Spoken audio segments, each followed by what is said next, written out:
Ay hindi pampalipas oras lamang. Hindi talaga, I agree. Hindi talaga. I agree. We agree. Kailangan yung babae tutulong sa lalaki para makita niya na ready na tayo. Ready na tayo. Pero yung lalaki ayaw pa, so ibig sabihin may kulang pa. Ano bang iwan? Ano bang hinihingi? Tanungin niyo yung lalaki, wag ako. Ba't pa ako inatake niyo?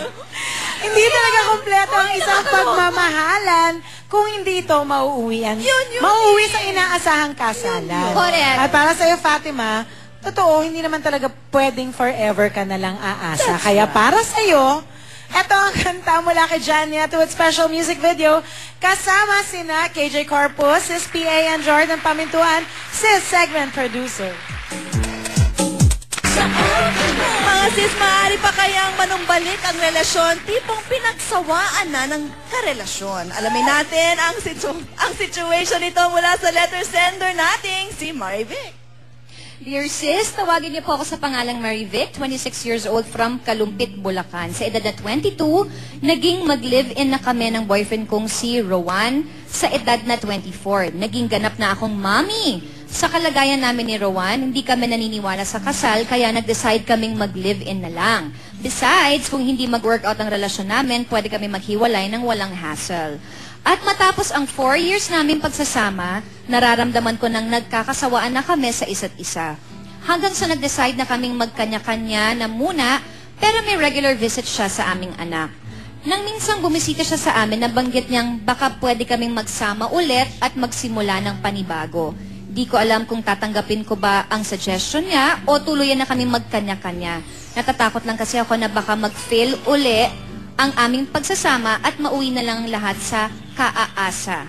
Ano nga po ba ang dapat kong gawin? Jen. Marvic. Ako? Ayan. dapat Tingin mo. ano? Advice. Tingin mo ba dapat niyang tanggapin ulit si Rowan? Ulit? Ulit? Ako, wala nang ulit-ulit. Ay! Face naman na ba yan? No, parang iba Sa akin wala yung Brian.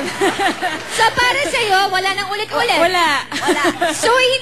So, wala nang second chance?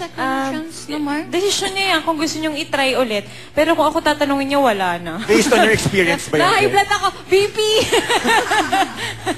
Tubig nga, tubig. Nagpapalpitate na. Hindi nga, tubig. Paolo? Okay, kasi dyan ayaw niya. Ako, bibigyan ko ng chance. At tingin ko Second kailangan chance. ng second chance. Kasi yung reason naman ng breakup noong una, nagkasawaan. Hindi naman nag-away. Which is normal naman sa relationships. Kasi daw wala ng spark at nawala ng spark. Natural naman nangyayari talaga kahit sa mag-asawa nangyayari. Paano pag mawala ulit yung spark? Ay, naku, kailangan Yeah, at least the second time around, you've learned from all the lessons from the past. Mistakes before na ano yun na. Mistakes before. At saka, kailangan pag-usapan niyo yan mag-asawa or mag-partner na hindi mawawala yung certain spark na yan. Lalong-lalo na may anak sila, na kailangan nilang ayusin yun. Bagay na bagay pala sa inyo itong mga... Lahat ng topic kay Paolo talaga. Kaya wala ako nag-guess dito. No, because they say, perfect. Ay, ano yan? Wait, ano yan? It's done. Nakakatawa naman din. Ano ba Ako, Marco. Nararamdaman ko, Marco, sa'yo yan. Ay, nako, ito na ang ating intriga sa kalawakan. Sagutin mo yan. Nako, para kanino kaya ito? Malalaman natin. Oh! Oh, wow. Janeline, this is for you. Nagulat ako. Kala ko. Since masarap kang tumawa. Napabalitang lalaki daw ang magiging baby mo. Anong name? Meron ka na ba naisip? Wala pa. Pero boy talaga. Boy talaga.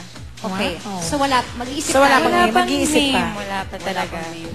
Anyway, Marivic, ano man ang lagay ng iyong relasyon, ako, hindi naman masama na bigyan ito ng second chance. Maybe this time, mag-workout na ito, lalo na may anak kayo.